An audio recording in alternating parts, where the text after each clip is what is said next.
Y continuamos con más de Somos Tu Revista en este sector y bueno, en este segundo bloque de Somos Tu Revista nos vamos directamente con un contacto internacional vía Zoom de algo que es pues bastante importante a nivel internacional que ha estado aconteciendo en estos últimos días, si no me equivoco, el día viernes en la madrugada del sábado se pasó un suceso muy importante, pero para eso tenemos al analista político de Ecuador, a Juan Arias Ibarra, que estará con nosotros. Muy buenos días, querido Juan. Buenos días, Pamela. Gracias a UPEA Televisión por el espacio. Saludarles de acá de Ibarra, estamos al norte del Ecuador y pues complicado el escenario que vive el país. Tenemos ya una crisis interna, seguridad económica, social, política, y se suma pues esta crisis internacional, ¿no? Por un exabrupto del presidente Noboa. Así es, querido Juan. Antes de entrar en materia, quisiéramos saber desde dónde usted nos está recibiendo la entrevista y también qué hora es y en qué estación se encuentran, porque aquí en La Paz ya estamos ingresando a otoño. Bueno, acá estamos en una especie de inicio del verano. Pues, vive en una ciudad al norte del Ecuador, se llama Ibarra. Es la capital de la zona 1 de la administración que tiene el país. Y pues acá es una ciudad que tiene un verano largo y prácticamente no se sienten mucho los cambios de estación. Yo estoy acá ubicado a las afueras de la ciudad, en una zona semiurbana, rural, y pues es una ciudad que estamos, para quienes no se ubican en el mapa, estamos cerca de Colombia, estamos a 2 horas de la frontera con Colombia, de Nariño. Muy bien, muchísimas gracias. Exactamente, ¿qué hora es donde usted se encuentra? Acá son va a ser las 11 de la mañana, me parece. Sí, 11 de la mañana va a ser acá. 11 de la mañana, bueno, casi no nos llevamos por mucho, ya que ya estamos llegando a las 11:10 de la mañana de igual manera. Bueno, ahora sí entremos en materia acerca de los temas que han acontecido. ¿Cómo se encuentra el país a través de estos sucesos? Bueno, la convulsión que tiene en este momento el Ecuador no es nada nuevo. Tenemos 7 años de una crisis social, económica. ¿Por qué hablar de 7 años? Porque tenemos 3 gobiernos que han agudizado un proceso complejo que vive Latinoamérica, el mundo, y vemos que ahora pues este proceso también de conflictividad política tiene una conflictividad importante a nivel de seguridad. Ecuador es hoy por hoy uno de los países o el país más inseguro de la región, con muertes violentas, asesinatos masivos, secuestros, extorsiones, vacunas, una situación realmente muy compleja. Somos el principal exportador de cocaína de Latinoamérica y todo ello pues complica un escenario económico de pobreza donde realmente el pueblo, la sociedad ecuatoriana está pasando muy mal. Y sumado a eso, todo lo que significa pues el conflicto político que hay entre correísmo y anticorreísmo, que a la sociedad ecuatoriana le tiene de luto y hoy ha escalado pues a un plano internacional con la invasión a la embajada por parte del gobierno del presidente Noboa. Así es, y bueno, quisiéramos para aquí entrar en contexto en Bolivia, en la ciudad del Alto. ¿Por qué razón fue allanada la embajada mexicana en Ecuador, en Quito? Bueno, el presidente Noboa está camino a una consulta popular. Esta consulta será el 21 de abril y es una consulta que en realidad no responde y no resuelve los problemas que tienen los ecuatorianos. Es una pregunta que más bien busca posesionar o entender cómo está la figura del presidente Noboa, entendiendo que en 2025, en febrero, tenemos elecciones presidenciales. También decir que esta es una pugna, como comentaba, ¿no? Correísmo, anticorreísmo, donde la figura del expresidente Glass se ha convertido en un trofeo por parte de los gobiernos de turno para inculpar al correísmo en torno a todo lo que sucede en el país.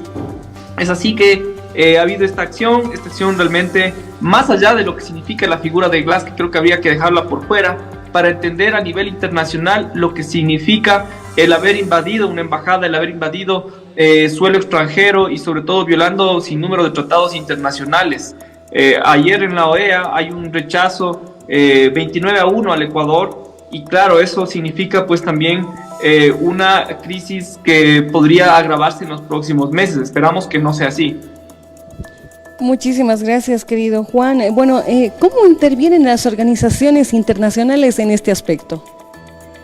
Bueno, yo tenía la oportunidad, ¿no?, de conversar con un amigo que ha vivido ya varios años en Alemania y hay mucha preocupación y esto va más allá, insisto, por lo que vive la sociedad ecuatoriana en este momento, en donde el correísmo, anticorreísmo es la discusión en este momento en el país. pero a nivel internacional no, a nivel internacional esto siente un precedente fatal. Ya se ha pronunciado el presidente de México, Andrés Manuel López Obrador, la posible ganadora o virtual ganadora en las elecciones en México para junio, Sheinbaum, donde irán esto hasta las últimas instancias de las cortes internacionales, y sobre todo se prevé que no haya un acuerdo en el corto plazo o un entendimiento entre México y Ecuador, ¿no? Esto es grave. Ecuador tiene una comunidad, por ejemplo, de estudiantes importante en México, en Monterrey, en el DF, y claro, eso se vería también complicado, todo lo que significa la gestión de papeles, de trámites. Creo que es interesante e importante saludar la voluntad del presidente de México, en el sentido de que no ha ido a una confrontación que complique la situación de migrantes que tiene el país en México, cruzando su frontera para llegar a Estados Unidos. Este último trimestre, Ecuador se convierte en el segundo país en enviar migrantes por el Darién hacia Estados Unidos, por atrás de Venezuela. Pero Venezuela tiene 3 veces la población del Ecuador. Entonces, la crisis que vive el Ecuador se asemeja a la crisis de finales de los años 90 con el feriado bancario, con lo que significó todo ese rompimiento económico, institucional. Así que son días complicados. Hay que estar atentos qué va a suceder con los resultados en las elecciones o en la consulta popular de este 21 de abril, donde marcará un termómetro en qué estado se encuentran las fuerzas políticas en el Ecuador, ¿no? De cara a la campaña presidencial de 2025. Así es. Bueno, tengo también entendido que actualmente se encuentran en un estado de excepción. ¿A qué se refiere todo esto? Mire, el estado de excepción terminó hace 2 días. Sí, esto nace a raíz, bueno, el Ecuador, como les decía al inicio, no viene de un deterioro social, de una conflictividad a nivel político y económico que ha complicado los diferentes sectores, principalmente los más pobres. Tenemos ciudades como Guayaquil o provincias como Manabí, que son las más pobladas, que están complicadas con toda la guerra entre los grupos del crimen organizado, del narcotráfico. Todo ello ha provocado que el gobierno ponga a la policía, a los militares en las calles, y en enero tuvimos un asalto a un canal de televisión pública, TC Televisión, donde fue todo ese asalto transmitido por el en vivo que estaban pasando ese momento. Pero para muchos analistas políticos, y en mi caso coincido, este es un montaje del gobierno del presidente Noboa para legitimar un estado de represión que continúe con esta política de respuesta al Fondo Monetario Internacional, de respuesta a lo que significa la injerencia norteamericana en el Ecuador, en Latinoamérica, y que Bolivia la ha vivido, ¿no? Entonces, todo esto hace que este estado de excepción haya puesto militares en las calles, pero en las últimas 3 semanas, quizás del último mes, hemos visto cómo ha habido un nuevo repunte de los asesinatos, de las muertes violentas. Para que usted tenga una idea de lo que le estoy explicando, en el último feriado que tuvimos en una de las playas importantes de Manabí, tuvimos un homicidio de varias personas donde eran turistas que estaban en un hotel. Sí, a ese punto ha llegado la degradación y la conflictividad social en el Ecuador. Tenemos actualmente 2 millones de personas que comen pasando un día, 5 millones en condición de precariedad, 7 de cada 10 ecuatorianos que están en condición de trabajar tienen un trabajo informal, es decir, 2, 3 empleos, pero al final no llegan a fin de mes. Entonces lo que vivimos es algo muy complejo, apenados por lo que pasa este momento la sociedad ecuatoriana, y bueno, los ecuatorianos al final no vemos, como se dice coloquialmente, una luz al final del túnel que nos permita tener esperanza, tener una seguridad de que van a mejorar las condiciones de vida. Bueno, estimado Juan, a través de los últimos sucesos que se han dado en los últimos acontecimientos entre Ecuador y lo que es México, jurídicamente, ¿qué es lo que procede? Bueno, como comentaba anteriormente, México va a ir hasta las últimas instancias, llevará esto a la Corte Internacional. Insisto, marca un precedente fatal para el país. Comercialmente, por ejemplo, nosotros tenemos alrededor de 300 millones en comercio con México. Eso se va a complicar en cuanto a nuestras exportaciones hacia el vecino país. Estamos hablando de 700 millones en importaciones. Lo que significaba para el Ecuador entrar a la Alianza del Pacífico, hoy será bloqueado por toda esta acción. La Alianza del Pacífico es un mercado de 800 millones de habitantes, representa el 45% del PIB de Latinoamérica. Es decir, ahí vemos un tema que se quedará por fuera, pero hay que entender el contexto de esta crisis diplomática responde también a la cuestión geopolítica, es decir, para que el gobierno haya hecho esto, hubo la veña, hubo el ok por parte del gobierno norteamericano. Es una cuestión que debemos entender los latinoamericanos, porque hoy vemos nuevamente un fortalecimiento y un interés por parte de Estados Unidos en dominar la política interna, la política exterior acá en América Latina, ¿no? Entonces Ecuador sin duda es un punto de lanza importante y sobre todo es un aliado a este momento estratégico del gobierno de Washington. Muchas gracias. Y bueno, a través de estos primeros días de este conflicto, ¿cuáles son las consecuencias que se están llegando a percibir en estos primeros días? Mire, la sociedad ecuatoriana vive un momento complicado porque está en una, diría yo, hasta cierto punto amnesia colectiva, donde estamos discutiendo si Glass es o no inocente. Yo creo que el ex vicepresidente Glass debe rendir cuentas a la justicia, pero más allá de eso hay el derecho internacional, hay los derechos humanos que no se le están respetando a Jorge Glass. Y lo otro es que tenemos una subida del IVA. Este mes subieron 3 puntos el IVA para una economía dolarizada como la ecuatoriana, para una economía del 80% se dinamiza a través del consumo. El impuesto al valor agregado es un suicidio. ¿Sí? Entonces, Ecuador está entrando en un proceso cada vez más complejo de confrontación social. En lo personal y por los estudios que he podido revisar, esto no avisora buenos augurios para el país, para la economía nacional, y sin duda nos tomará muchos años en salir adelante, ¿no? de este proceso de desinstitucionalización, de rompimiento del Estado, de un rompimiento y una fractura también a nivel social, lo que significa la violencia. Perfecto. ¿Y la sociedad en general, cómo se encuentra a través de estos últimos sucesos? Mire, para que usted tenga una idea, el Ecuador tiene ahorita unos índices a nivel social bastante complejos. 6 de cada 10 niños y adolescentes han estado involucrados en el consumo de drogas. 8 de cada 10 mayores de edad, con profesión o sin profesión, están pensando en migrar porque no encuentran aquí una garantía para ejercer su profesión o buscar mejores condiciones de vida. En la ciudad, por ejemplo, en donde yo vivo, es una ciudad universitaria, tenemos varias de las universidades e institutos más importantes de la zona norte, graduamos miles de profesionales todos los años, pero no encuentran trabajo acá y tienen que emigrar a ciudades grandes, Quito, Guayaquil, Cuenca. Hoy piensan emigrar al exterior porque Ecuador no entrega condiciones de mejorar la calidad, la expectativa de vida. Las clases medias somos los más afectados, no se diga la gente más pobre, donde pues esto básicamente del incremento del IVA es recortarles poder adquisitivo y es un suicidio, ¿no? Para el momento que viven en el Ecuador. Esto significará mayor pobreza, y mayor pobreza significa más materia prima, entre comillas, para el crimen organizado, para el narco, para todo el dinero que manejan las mafias de este momento, ¿no? Así que con momentos complejos para el Ecuador, y claro, agradecerles a ustedes también por este espacio, por poder aportar una visión desde lo que está pasando acá en nuestro país y sobre todo cómo está sufriendo en este momento la sociedad ecuatoriana en su conjunto. Muchísimas gracias. Y bueno, como usted ya nos mencionaba, la situación en la que se encuentra es demasiado delicada en estos momentos, tanto entre Ecuador y México, ¿no? Y lo que le queríamos consultar también, ¿se rompió ya la relación entre México y Ecuador? Sin duda, el gobierno de Andrés Manuel López Obrador al siguiente día cortaron relaciones. No se encuentra en el corto plazo un posible entendimiento, sino más bien se va a sentar todo el peso de la ley, como ha mencionado el gobierno mexicano, para que esto no vuelva a ocurrir, ¿no? Porque sin duda golpea el derecho internacional. Es un tema que el mundo lo está discutiendo.